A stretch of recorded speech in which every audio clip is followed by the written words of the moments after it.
지금 우리는 이렇게 강림절, 다른 말로 말하면 대강절 이렇게 이야기하는데요. 주님이 다시 이 땅에 오심을 우리는 기다리는 그러한 시간입니다. 여러분, 기다림이라고 하는 이 기다리는 것에서부터 여러분 모든 것들은 다 시작되어진다라고 하는 것을 알고 계십니까? 교회도 마찬가지입니다. 교회도 주님을 기다리려는 것으로부터 교회가 시작이 되었다.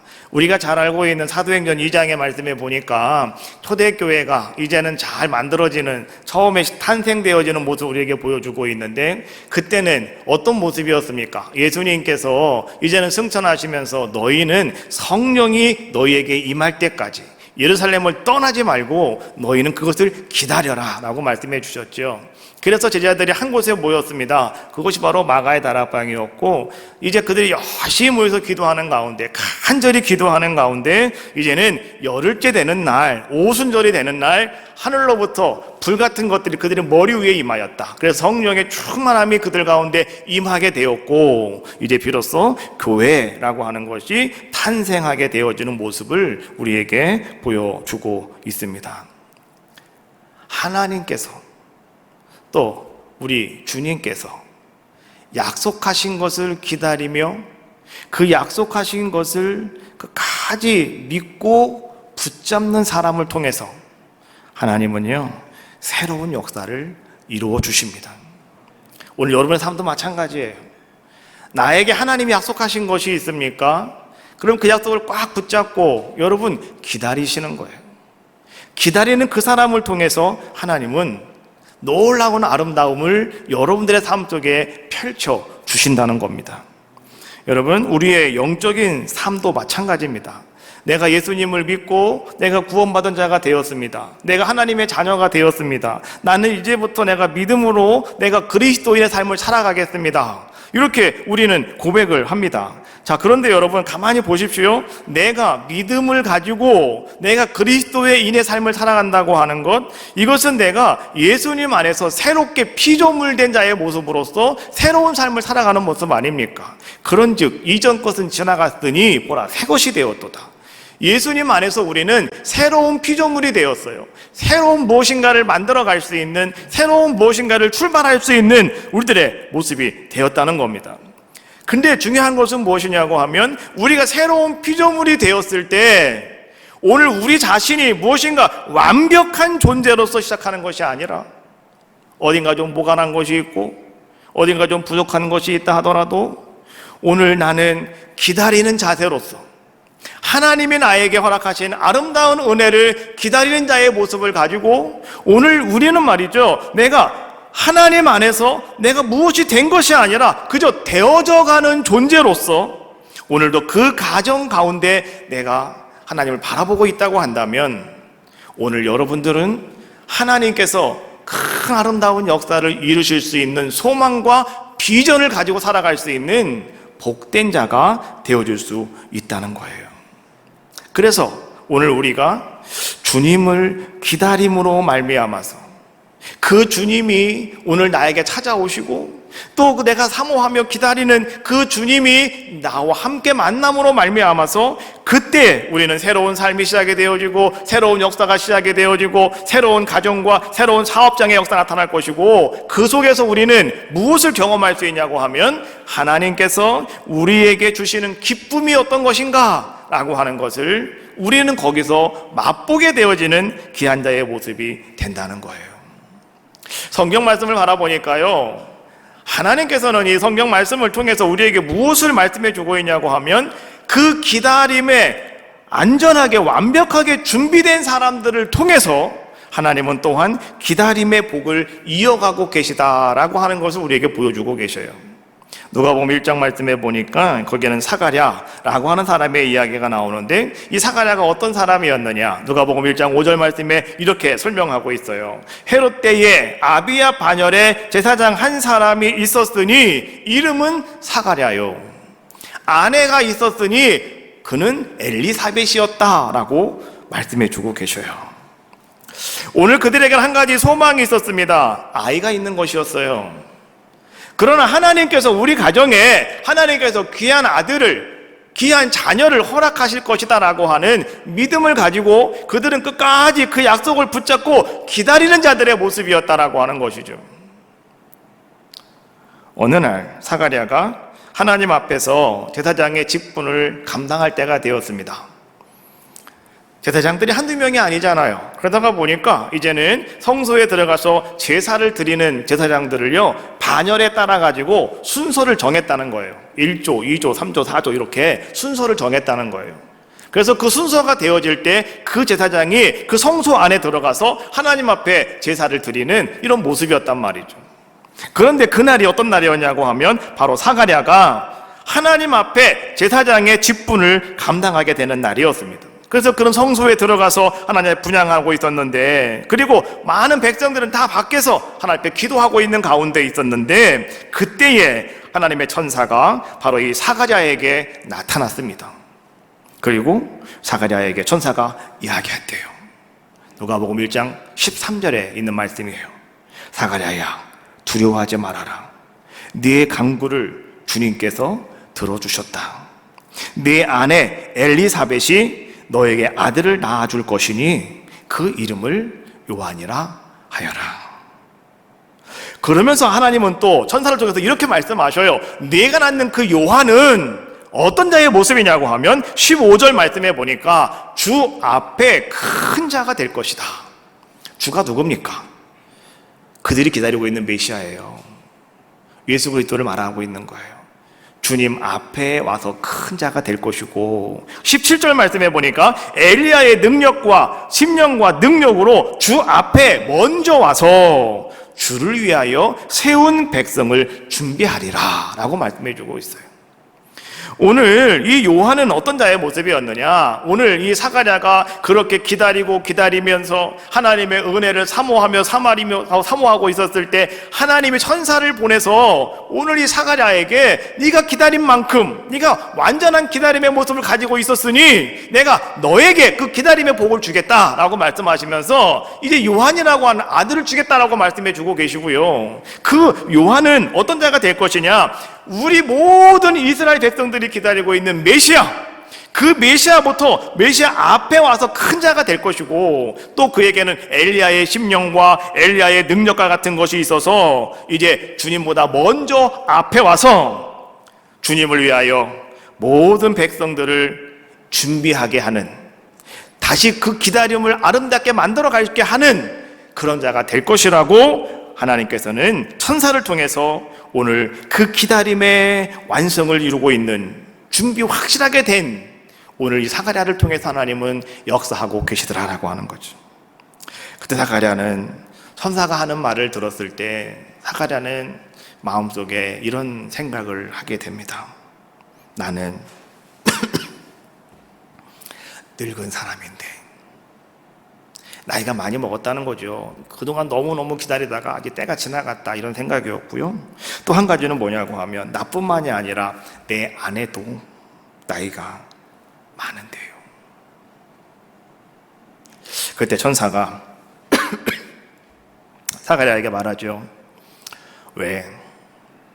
당신이 지금까지 기다렸다고 한다면 하나님이 하시는 말씀을 왜 의심하고 있느냐고. 그 죄로 말미암아서 당신은 정말 요한이 이 땅에 탄생할 때까지 당신이 이제 말을 못하게 될 것이라고, 벙어리가 될 것이라고 오늘 천사가 이야기합니다. 정말 그 시로부터요, 사가랴는 입이 굳어버리고 말았어요. 분명히 성소에 들어갈 때는 말을 하는 사람이었는데 나와서는 말을 못하는 사람이 됐더라. 사람들을 다 의아해했겠지만은 그때는 사가랴는 말을 할 수가 없었습니다. 그러다가 1년이 지난 다음에 요한을 낳게 되었고, 이제 8일 만에 할례를 받기 위해서 성전에 데리고 올라가서 이름이 무엇입니까? 라고 물어보았더니 그의 어머니 엘리사벳이 요한입니다 라고 이야기하는 거예요. 그러니까 거기에 있는 많은 집안 식구들이 말이죠, 아니 요한은 무슨 요한이냐, 우리 집안에는 이렇게 흘러가는 이 가문이 있고 족보가 있어서 다 돌림자가 있고 우리는 이런 이름을 져야 되는데 왜 생뚱맞게 요한이라고 하는 이름을 지려고 하느냐고 잘못된 거다. 안 된다. 라고 이야기합니다. 그때 엘리사벳이 그 사람들에게 이렇게 얘기해요. 어른들에게. 그러면 아버지에게 가서 물어보시라고. 그러니까 아버지는 말을 못하잖아요. 벙어리가 됐잖아요. 말을 못하잖아요.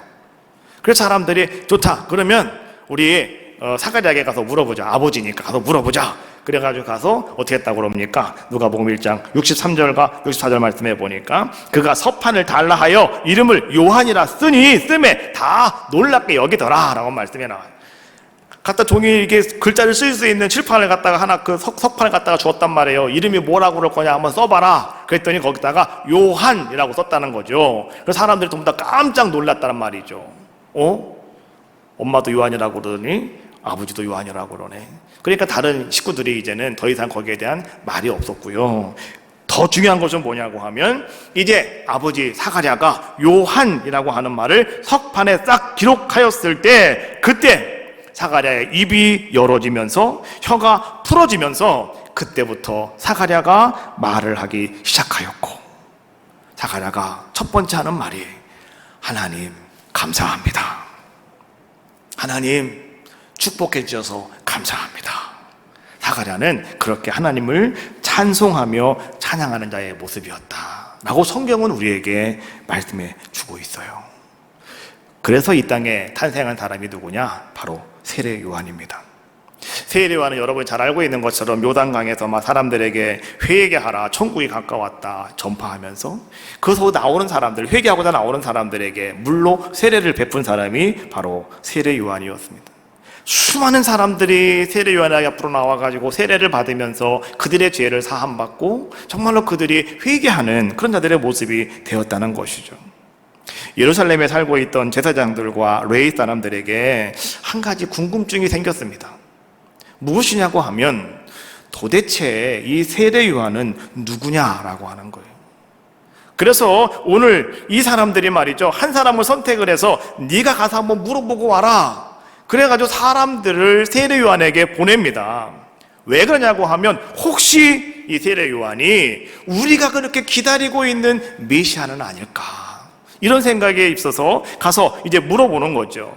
사람들이 세례를 찾아갑니다. 그리고 세례 요한에 가서 그렇게 그들은 물었습니다. 당신이 그리스도이십니까? 그리스도, 기름 부음 받은 자, 메시아, 똑같은 말이에요.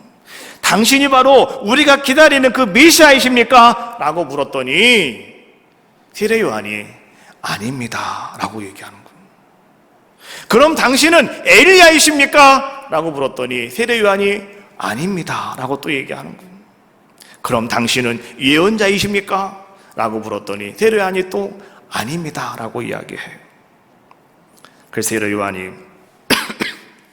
사람들은 물었어요. 마지막으로. 그러면 당신은 누구십니까? 당신은 누굽니까?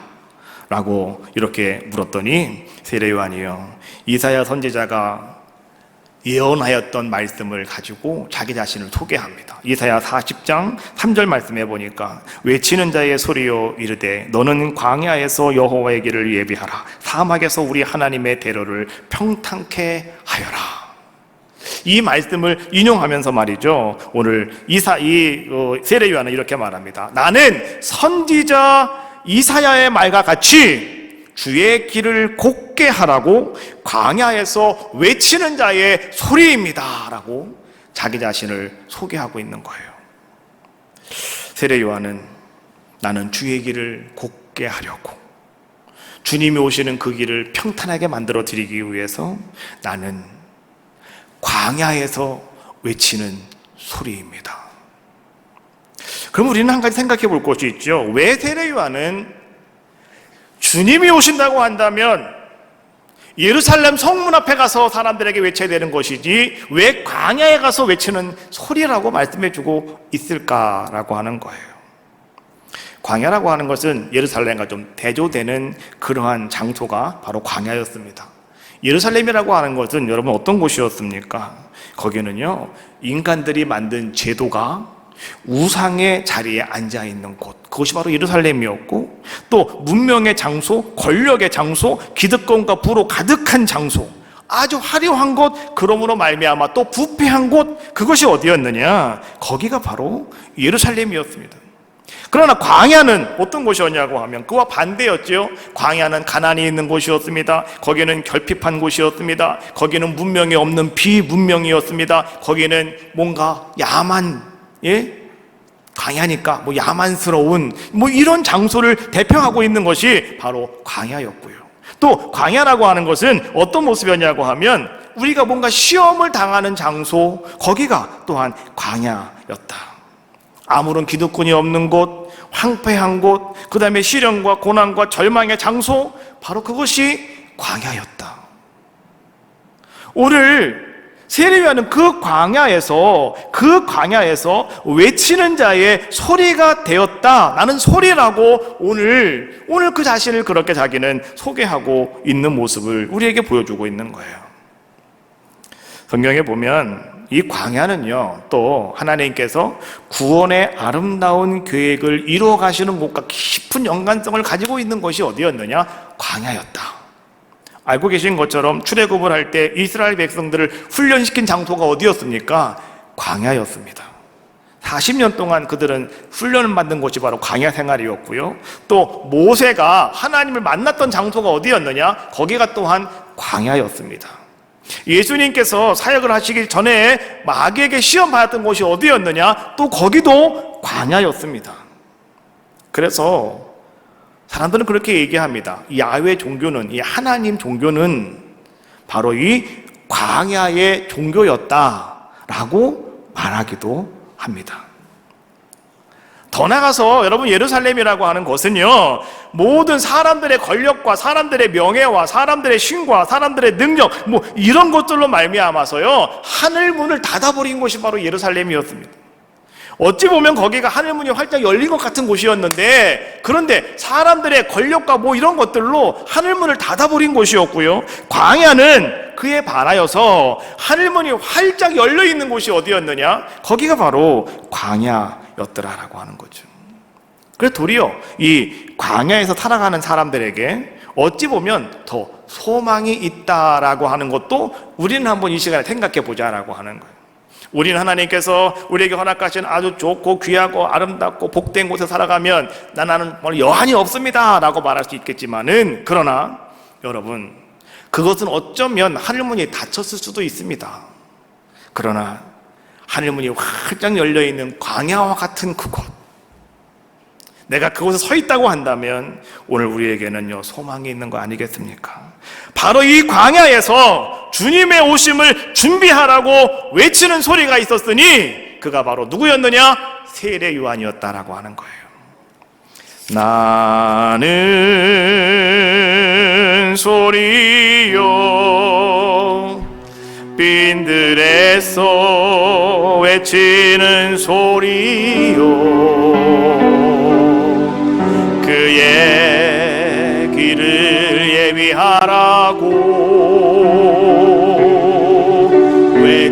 외치는 소리요. 같이 한번 해볼까요?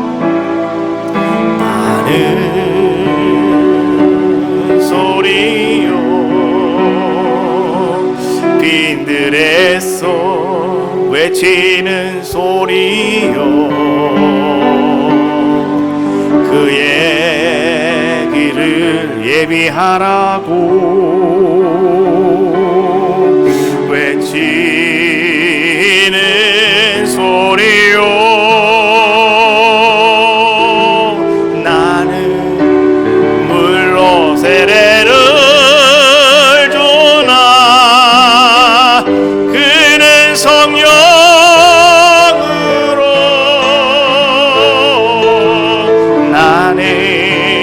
물로 세례를 주나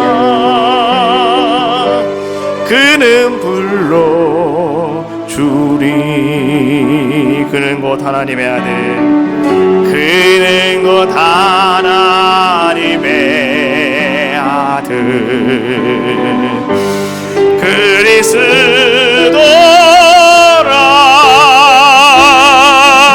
나는 소리요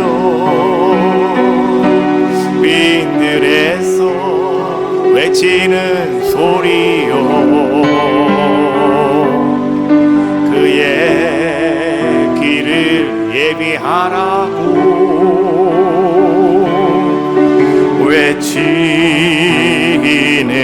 소리요. 할렐루야. 오늘 우리가 바로 여러분 광야에서 외치는 소리가 되셔야 됩니다. 그래서 오늘 우리는 예수님의 다시 이 땅에 오심을 기다리면서 우리는 성탄절이 되어지면 이른 아침에 여러분들은 그 집에 가가지고 말이죠. 우리 성도들의 집에 가서 자, 기쁘다 구주 오셨네. 여러분 외치는 거예요. 외치는 자의 소리가 여러분이 되셔야 되기 때문에 그렇습니다. 오늘 여러분 예수 그리스도의 다시 이 땅에 오시는 메시아가 다시 이 땅에 오시는 기다리는 그 기다림이 간절한 자 오늘 여러분들이 되시기를 주님의 이름으로 축복합니다. 자, 그러면 오늘 이제 이사야 61장 말씀에 보니까 우리가 그렇게 기다리는 메시아는 자, 어떤 놀라운 은혜를 우리에게 베풀어 주고 계시는가를 우리에게 말씀해 주고 계셔요. 1절 말씀해 보니까요, 이렇게 말씀해 주고 계셔요. 가난한 자에게는 아름다운 소식을 전하는 일을 그 메시아가 하시고, 그 다음에 마음이 상한 자를 고치는 일을 그 메시아가 하신다라고 말씀해 주고 계시고요. 포로된 자에게 자유를 선포하고 갇힌 자에게 노임을 선포한다. 이것이 1절에서 메시아가 하는 일이다라고 말씀해 주고 계셔요. 2절 말씀해 보니까 여호와의 은혜의 해와 우리 하나님의 보복의 날을 선포하는 일을 행하시고 모든 슬픈 자를 위로하는 일을 바로 이 메시아가 하신다라고 말씀해 주고 계셔요. 3절 말씀해 보니까 시온에서 슬퍼하는 자에게 화관을 주어서 그 죄를 대신하여 기쁨으로 기름을 또 그 슬픔을 대신하여 찬송의 옷으로 그 근심을 대신하게 하신다. 그리고 또 우리를 의의 나무 곧 하나님 여호와께서 심으신 영광을 나타낼 자라고 오늘 여러분들을 인쳐 주신다. 여러분들을 인정해 주신다. 이것이 우리가 기다리는 메시아께서 오늘 우리에게 찾아오셨을 때 우리에게 행하시는 모습이다라고 하는 거예요. 여러분, 예수님께서는요, 억눌린 자, 가난한 자, 마음의 상함을 입은 자, 이런 모든 사람들을 자유롭게 해주신다고 했거든요. 그럼 예수님께서 정말 이 땅에 오셔서 의의 투사가 되셔가지고 칼을 들고 창을 들고 예수님이 나가서 이들과 싸워서 말이죠, 예수님께서 그렇게 오늘 우리들에게 무엇인가 자유함, 치료, 역사하심, 이러한 것들을 허락하시는 것이 아니라 예수님은, 메시아는 억눌린 자의 아픔을 덜어주기 위해서 이 땅에 오셔서 그렇게 우리에게 접근해 주신다는 거예요. 예수님이 하신 일은 뭡니까? 예수님은요, 사람들을 선동하지 않았습니다. 우리 갑시다 이런 거 안 했습니다. 예수님은 그저 귀신 들린 자가 있으면 찾아갔습니다. 그리고 오늘 그 귀신 들린 자의 악한 영을 물리쳐 주셨습니다. 예수님께서는요, 병든 자가 있으면 주님은 찾아가셨습니다. 그리고 그 사람을 만지고 그 사람을 바라보면서 그의 병을 깨끗하게 고쳐주셨습니다. 치료해 주셨다고 하는 것이죠. 예수님은, 이 땅에 오신 메시아는 여러분 사회적인 어떤 악의 문제를 해결하기 위해서 어떤 거대한 일을 오늘 주님께서는 그 일을 하기 위해서 오늘 주님이 우리에게 찾아온 것이 아니라 오늘 주님께서는요, 오늘 만나는 사람 한 사람 오늘 우리들입니다. 여러분 한 사람 한 사람의 삶을 고쳐주시기 위해서, 치료해주시기 위해서 오늘 메시아는 우리에게 오셨다라고 하는 사실을 우리는 분명히 알자는 거예요. 가난한 자, 마음이 상한 자, 갇힌 자, 슬픈 자, 다 어떤 사람들입니까? 상처와 고통과 아픔을 갖고 있는 사람들의 모습 아니겠습니까? 이들을 위해서 주님은 오셨다는 거예요. 오늘 그들이 누굽니까? 우리들 아니겠습니까? 여러분, 상처를 히브리어로요, 라짜즈라고 이렇게 이야기하는데 그 의미는 이런 의미를 가가 있어요. 산산조각내다, 깨트리다, 타박상을 입히다, 불러 눌러 부수다, 낙담시키다. 또 헬라어로 상처를 뭐라고 말하냐고 하면 블라포라고 이야기하는데 그 뜻은 이렇습니다. 방해하다, 해롭게 하다. 그러면 히브리어로 말하는 이 라짜즈라고 하는 말과 헬라어로 말하는 이 블라토라고 하는 말, 다 상처라고 하는 단어인데요, 그 상처라고 하는 단어 뜻만으로도요, 오늘 우리는 상처라고 하는 것이 어떤 것인가 알 수 있어요. 남을 해롭게 하고 낙심시키고 산산조각 나게 하고 방해하는 행위, 이것이 상처라는 거죠. 상처는 여러분 특징을 가지고 있는데 그 특징이 뭔지 아십니까? 상처는 지극히 사소한 것으로부터 그것이 큰 상처를 만들어 간다, 이런 얘기예요. 사사로운 거, 아무것도 아닌 거예요. 그 한마디가, 그 아무것도 아닌 그 한 일이, 그것이 말이죠, 이제는 큰 상처로 오늘 우리에게 찾아온다는 거죠. 또 그 상처라고 하는 것은 어떤 특징이 있냐고 하면, 나와 가까이 있는 사람들로부터 우리 상처를 받게 된다. 멀리 있는 사람에겐 절대 상처받지 않아요. 늘 함께 있는 사람, 늘 자주 교제를 하는 사람, 접촉하는 사람, 이런 사람들로부터 우리는 그런 상처를 받게 되어지고, 또 이 상처는 한번 내가 생기면 점점 커지고, 그리고 이 상처라고 하는 것은 말이죠, 어디나 누구나 모두에게 다 있는 것이 바로 이 상처다라고 하는 거예요. 그러면 이 문제는 뭐냐고 하면, 이 상처를 우리가 어떻게 치유하느냐라고 하는 거죠. 상처 중에 가장 큰 상처는 마음의 상처래요. 마음의 상처. 육신의 상처는 일단 오라메딘 바르거나 그 다음에 후시딘 바르거나 그러면 상처가 사라질 수도 있지만, 이 마음의 상처는요, 여러분 어떻게 우리가 이거 해결할 수 있을까? 오늘날은요, 의학이 발달하고 좋은 약들이 너무나 많이 나와가지고 이제 그 마음의 상처까지 치유하는 그런 신약들이 많이 나왔다고 그래요. 그래서 약을 드시면, 약을 복용하면 조금 좋아집니다. 그런데 약을 드시는 것보다도 여러분, 우리가 더 효과 있는 방법이 무엇이냐고 하면, 그건 이런 거랍니다. 나를 위로해 줄 줄 알고 나를 격려해 줄 수 있는 힘이 되는 그런 사람을 만나는 거예요. 다시 말하면 좋은 사람을 만나는 거예요. 그러면 오늘 우리의 상처가 치유가 된대요. 특히 마음의 상처가 치유가 된다는 거예요. 그런데 여러분, 좋은 사람을 만나는 것보다도 더 중요한 것이 한 가지가 있어요. 그것이 뭔지 아십니까? 바로 주님을 바라보는 거예요. 예수님을 바라보는 거예요. 그리스도를 바라보는 것이다라고 하는 거죠. 그래서 오늘 우리는 지금 뭘 하고 있는 겁니까? 바로 주님을 바라보기 위해서 주님을 기다리고 있는 거예요. 그것이 오늘 우리가 가지고 있는 기다림의 모습이다라고 하는 거죠. 기다리다, 히브리어로요, 카바라고 하는 단어를 쓰더라고요. 바라본다, 찾다, 바라다, 기대하다, 이렇게 뜻을 가지고 있어요. 근데 성경 말씀에 보니까 이 카바라고 하는 히브리어가 쓰인 장소가 있는데요, 그 어디냐고 하면 창세기 1장 9절에 있는 말씀이에요. 하나님이 이르시되 천하의 물이 한 곳으로 모이고 라고 할 때, 그 모이고 라고 하는 말이 히브리어로 카바라고 하는 단어예요. 그러면 오늘 이 기다리다라고 하는 이 카바라고 하는 단어는 또 뭐도 있다? 모은다 라고 하는 뜻도 가지고 있다라고 하는 거죠. 우리는요, 내가 주님을 기다린다고 하는 것이 무엇인가를 제가 여러분께 설명하려고 그러는 거예요. 주님을 기다린다라고 하는 것은, 여러분, 그것은 누군가에 의해서 내가 기다리는 것이 아니라 내 자신 스스로가 그렇게 주님을 기다림에 있어서 여러분들이 그런 모습으로 바뀌어지셔야 된다라고 하는 거예요. 주님이라고 하는 끈을 꽉 붙잡고, 그리고 그 주님을 여러분들의 마음속으로 끌어안는 거예요. 모으는 거예요. 끈이 있으면 여러분 어떻게 막 당기잖아요. 그것처럼 오늘 주님을 여러분들이 막 당겨서 내 안으로 모으는 거예요. 그리고 나서 여러분들의 마음을 하나로 딱 모아가지고 이제는 뭘 하는 것이냐? 주님을 바라보는 거예요. 이것이 주님을 기다린다라고 하는 말의 의미다 라고 하는 거예요. 여러분, 오늘도 이러한 기다림이 간절한 자들에게 하나님은 치료의 역사를 이루어 주신다는 거예요. 메시아가 이 땅에 오셔서 하신 것이 바로 이렇게 치료의 역사가 나타났던 것처럼, 오늘 이 시간 똑같이 그런 아름다운 역사를 하나님은 이루어 주신다는 거예요. 오늘 61장 1절 말씀해 보니까, 주 여호와의 영이 내게 내리셨으니 이는 여호와께서 내게 기름을 부으사라고 말씀해 주고 있어요. 주 여호와의 영, 성령을 이야기하고 있는 겁니다.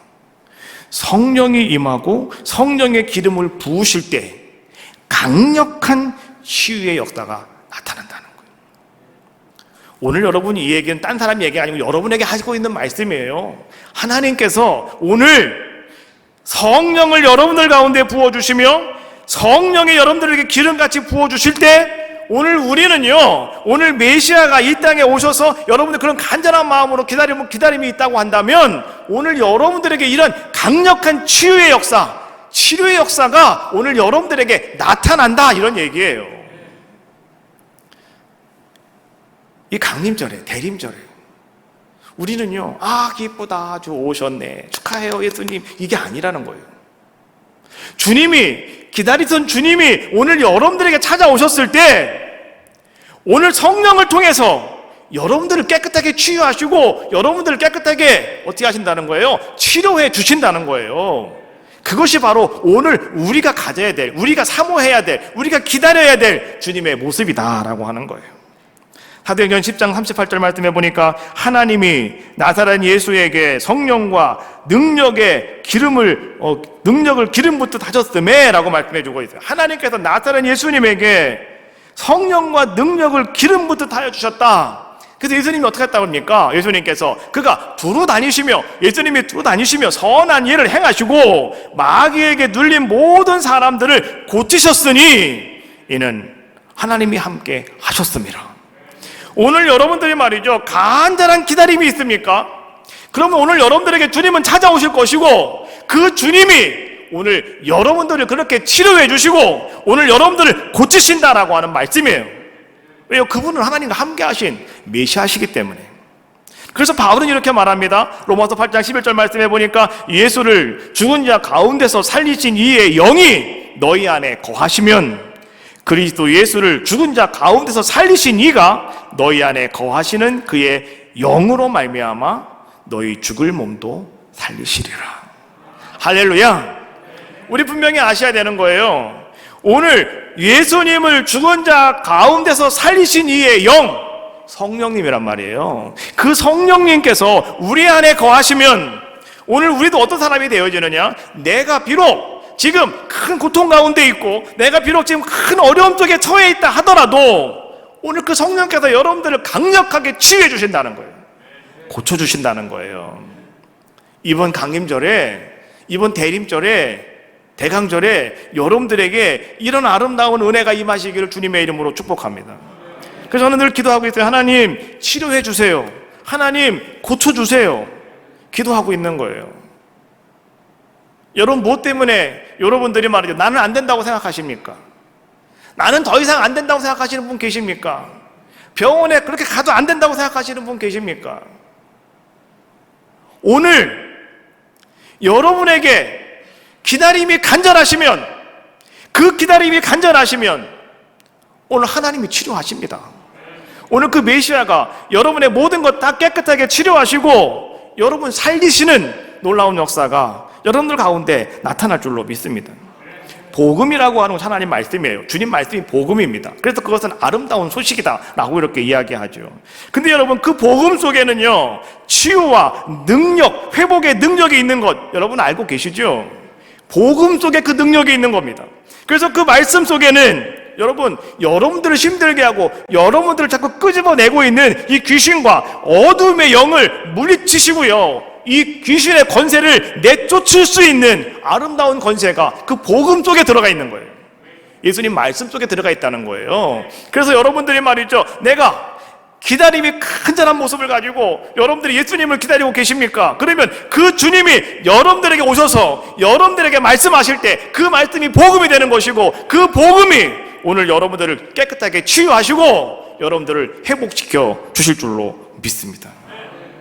하나님 말씀은요, 강력한 도구입니다. 여러분들이 고민하지 마시고요, 하나님 말씀 붙잡고 외치십시오. 선포하시는 거예요. 우리는 그런 믿음이 있어야 될 거 아니겠습니까? 왜요? 성경이 지금 그렇게 말씀해 주고 계시잖아요. 주님이 이 땅에 오셔서 가난한 자들의 아름다운 소식을 전하고 마음이 상한 자를 고치시고 포로된 자에게 자유를 주시고 갇힌 자에게 노임을 선포하며 오늘 주님이 그런 아름다운 역사를 이루어주고 계시다라고 하는 거예요. 여러분, 오늘 주님을 기다리는 대강절, 정말 여러분들은 하루하루를 어떻게, 여러분 어떠한 간절함을 가지고 오늘 여러분들은 살아가고 계십니까? 기다림이 간절한 자 치료하십니다. 기다림이 간절한 자 하나님께서 치유 역사 이루어 주실 줄로 믿습니다. 오늘도 하나님은 그렇게 동일하게 역사하고 계시는 거예요. 내가 기다리는 그 주님께서 나를 치유해 주시기를 원합니다. 나의 각오를 치유하여 주시고, 나의 왜곡된 영혼을 치유하여 주시고, 나의 감정과 정서와 인격을 치료해 주시고, 나의 부정적인 마음과 나의 모든 잘못된 감정들 다 치료해 주시고, 나의 병든 인격과 나의 습관까지 다 치료해 주시고, 나의 불건강한 만남 그리고 관계 다 치료해 주시기를 원합니다. 여러분, 오늘 이 강림절에, 대강절에 여러분 그런 간절함을 가지고요, 여러분 한 걸음 한 걸음 나아가시고 하루하루 살아가시는 귀한 시간 되시고, 주님이 오시는 그날 여러분들도요, 할렐루야 감사합니다, 내가 나음 받았습니다, 내가 고침 받았습니다, 여러분 고백하시는 귀한 시간 되어질 줄로 믿습니다. 이제 오늘부터 하나님은 여러분들에게 오늘 예수 그리스도를 통해서 놀라운 치유의 역사를 이루어 줄 줄 저는 믿습니다.